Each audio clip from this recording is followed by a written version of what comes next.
Welcome back to New Rockstars. I'm Hector Navarro, and today I want to talk about some recent conversations happening online discussing what the DC Entertainment brand, based on DC Comics, actually is. We just had a great DC film hit theaters, and it's not making quite as much money as us fans of the movie would have hoped. It's a bit lighter, it's family-friendly, it's family-oriented, and the internet's talking about whether or not Blue Beetle is actually representative of DC, the brand, or if the movie was just chasing the Marvel brand, which has been talked about as being lighter, more comedic, more kid-friendly, and Disney-fied. So is DC only at its best when it's dark?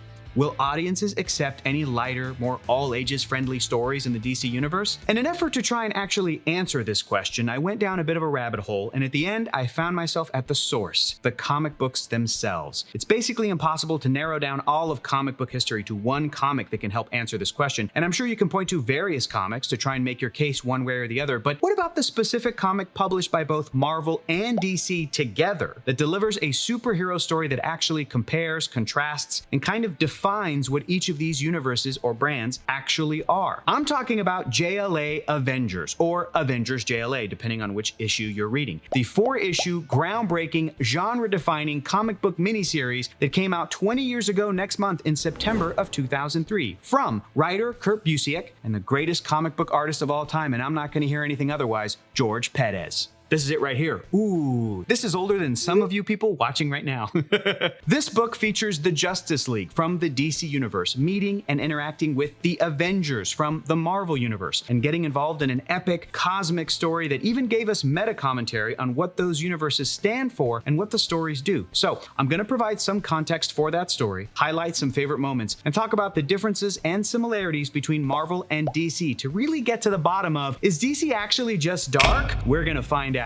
But before I do, just a real quick reminder that New Rockstars is now 3 channels, this main one, the break room, and the deep dive, so make sure you're subscribed to all 3 in case we explore this topic further across the new Rockstars verse. Isn't that cool? Rockstars verse, I coined that. There's actually a really fun history of DC and Marvel doing comic book crossovers that could be its own video, but Avengers JLA, which stands for Justice League of America, is, I think, the perfect example for this particular topic because it shows us characters from the 2 universes actually comparing their realities or brands with one another. In JLA Avengers Part 1, in the Marvel universe, we see the Grandmaster as he's rudely interrupted by a cosmic presence from another universe, DC character Krona, the main villain of this series, and he will not be denied. A month later, the Justice League are fighting off Marvel villain Terminus, the Ravager of Worlds, at a shopping mall in Iowa, and we really get to see how effective the JL is as a fighting unit, telepathically linked by Martian Manhunter and commanded by master strategist in the field, Batman. It's awesome. Then at the same time, in the Marvel universe, the Avengers are fighting off Starro the Conqueror in New York City, and we see how the Avengers work as a fighting unit. The team's plan to defeat Starro involves letting the Scarlet Witch interface with the cosmic starfish and use her chaos magic to disrupt the extraterrestrial being's ordered, controlling mind, and the Avengers make Starro scream. It's badass. In the DC universe, the Flash is running experiments with the JL to try and match the vibrational frequency of Terminus's home reality to assess the threat, and he succeeds, popping over into the Marvel universe and meeting a teen mutant being chased by a bigoted, angry mob. One of the cornerstones of the Marvel universe are the X-Men stories that directly take on themes of racism, social inequality, and how marginalized groups survive in hostile environments. Things that characters like the Flash don't usually deal with, so here, he's really surprised that this mob is acting like this and doubling down after assuming he's a mutant too. Back home in the DC universe, Grandmaster appears at the Justice League's Watchtower moonbase and explains everything, confirmed by Wonder Woman's golden lasso of Gaia. Grandmaster tells the Justice League that their universe will die unless 12 items of power, 6 from each universe, are assembled, and that's the plot. After telling the heroes that there will be others seeking them, Grandmaster exits, and the League agrees he can't be trusted, but they're going to investigate anyway. Then the Justice League travel to the Marvel universe. The League are doing reconnaissance, observing and reporting, not getting involved. Aquaman sees ruthless monarch Dr. Doom in Latveria, but Batman tells him not to get involved. Martian Manhunter witnesses the devastation and genocide of mutants in Genosha, but Batman tells him not to get involved. Superman sees destruction caused by the Hulk in Michigan, but Batman tells him not to get involved. And finally, Batman sees the Punisher in New York, murdering drug dealers. But,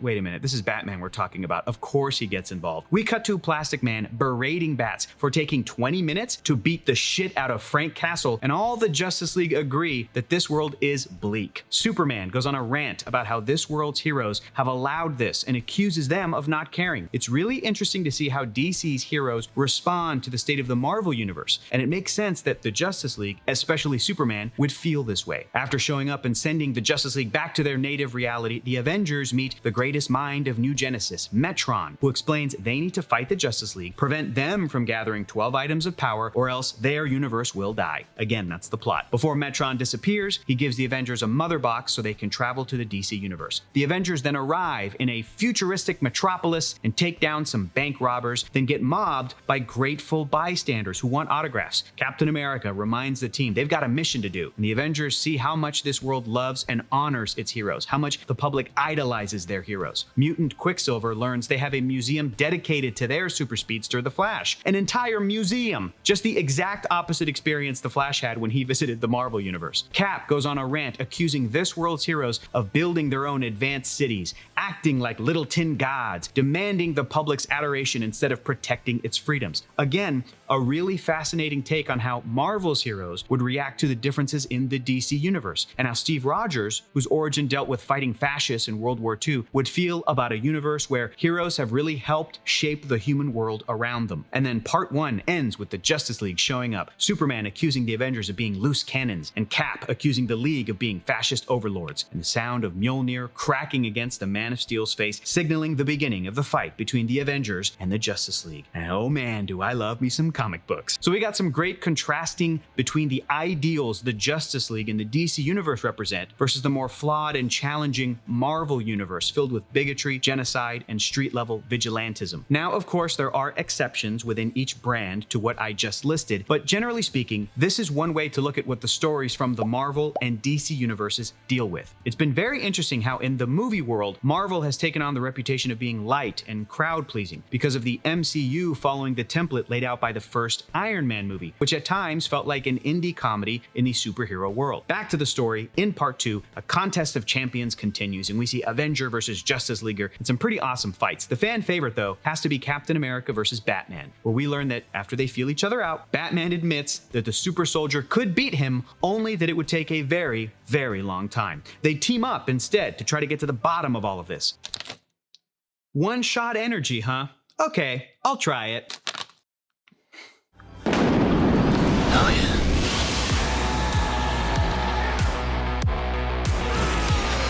Whoa!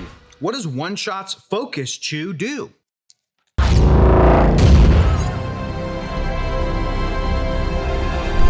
can see it. Eternity. Whoa. One-Shot really is all you need. Begin your transformation with One-Shot Energy today by going to oneshotenergy.com/new rockstars for 10% off your order. The Justice League heads back to the Marvel Universe, and Superman calls the people of that world backward, which is like the meanest thing Superman's ever said. He's pissed that a statue of the Avengers has been defaced, and it's like, yeah man, this world is full of people who hate and fear their heroes, which is a stark contrast to what Superman is mostly used to. In the comics, Clark Kent has, generally speaking, had faith that the people of Earth are good, and he's usually been proven right. Maybe one reason audiences believe the DC brand is always dark is because their current movie franchise has been following the groundwork laid by 2013's Man of Steel, which showed us a really conflicted Superman, not knowing if the people of Earth could be trusted, if he revealed himself as an alien and used his powers to help humanity. And a lot of people connected with that take, but the issue is, was it the best setup for the rest of the DC brand and characters? Or did it set them up for conflicting ideas of what DC is? Meanwhile, back in the comics and back at the Batcave, as Steve Rogers looks at a costume display case, we see another similarity between Marvel and DC. Both Captain America and Batman have lost crime-fighting partners,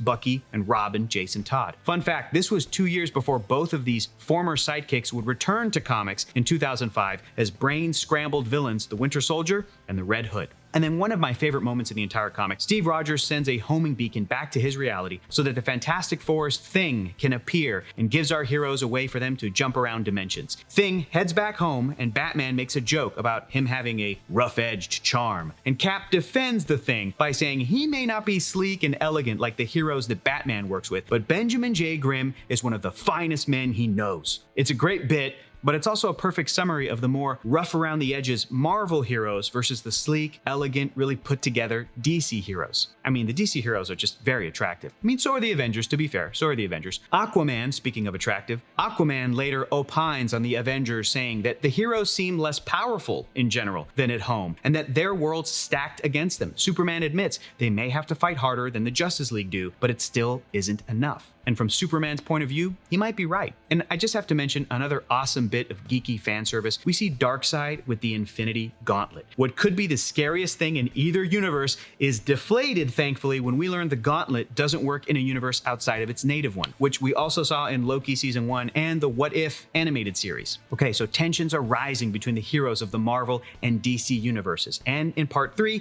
things start to come together.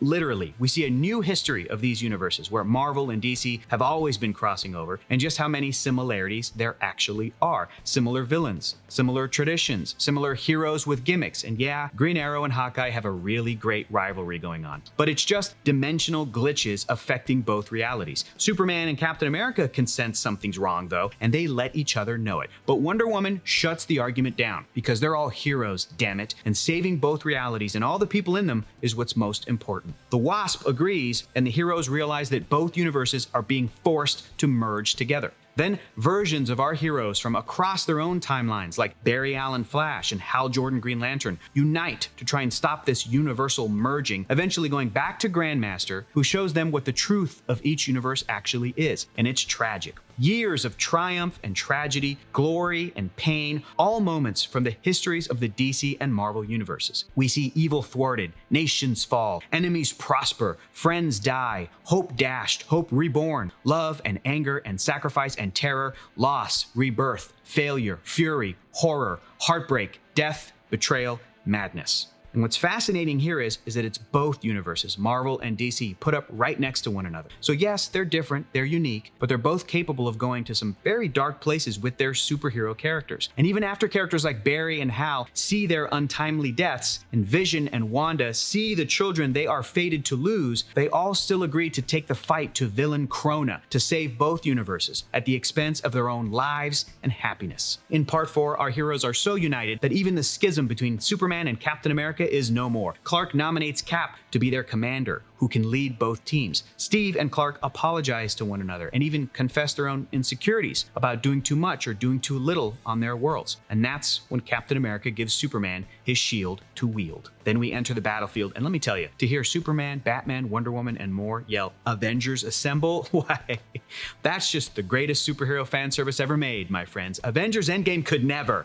Then we see nearly every Marvel character, every DC character fighting nearly every Marvel and DC villain, all to make their way to the big bad Krona and the salvation of both universes. Sacrifice, triumph, everything we know these characters are capable of. It's what superhero comic books are all about. Finally, when Thor is down for the count, he throws Mjolnir to Superman, who's worthy of lifting it. When the battle is won and reality is restored, our heroes bid farewell to each other and sum up the DC and Marvel brands. Whether they fear they do too much or not enough, they keep trying. This is the difference between Marvel and DC. Heroes who feel as though they do too much or do too little. But the underlying aspect that both universes share is that they have heroes who put everything on the line for the rest of their worlds. Maybe DC isn't inherently dark, but both DC and Marvel superheroes share tragedy and triumph in their stories. Adding to that notion, DC Comics have published some of the greatest comics in history, like Watchmen, or too many to list Vertigo titles, but they're arguably not part of the regular DC universe of superheroes. And let's be honest, the undeniable gravitational power of Batman seems to make all the rest of DC dark, even if he's the exception to the rule. I don't blame audiences for thinking DC is at its best when it's darker, because there have been a ton of great Batman movies made, for example, but there's never really been like a good Plastic Man movie made that's also really funny and has real emotion and drama, because Plastic Man is a legit great character. I don't think it's controversial to say that DC needs to build up enough goodwill for the studio to take a risk like making a movie like Plastic Man, and then have that risk pay off. If Marvel worked up to that with Guardians of the Galaxy and Ant-Man, building up that goodwill, then maybe James Gunn can bring DC to that sort of goodwill and risk. It's a shame that something as great and special as Blue Beetle came out at a time where audiences aren't fully on board with the DC brand. Oh, and also it was released during a historic double strike. Pay your writers and actors, studio heads, just pay them. Come on. We all have our own personal connections to these characters, and the DC fandom is pretty divided these days. I hope it won't always be that way. I hope we can come together like the heroes from two universes and celebrate what we love about DC. After all, these stories are about hope and heroism. I want folks who love darker DC material to continue being excited and enthusiastic about DC. And I also want fans who love more optimistic DC material to be stoked about the future. Anyways, thanks for letting me tell you all about my formative DC Marvel comic book, the one that made me love both universes. And a reminder to go read it yourself if you're interested. Follow me over at Heroes Reforged on YouTube, and we'll see you next time. Bye.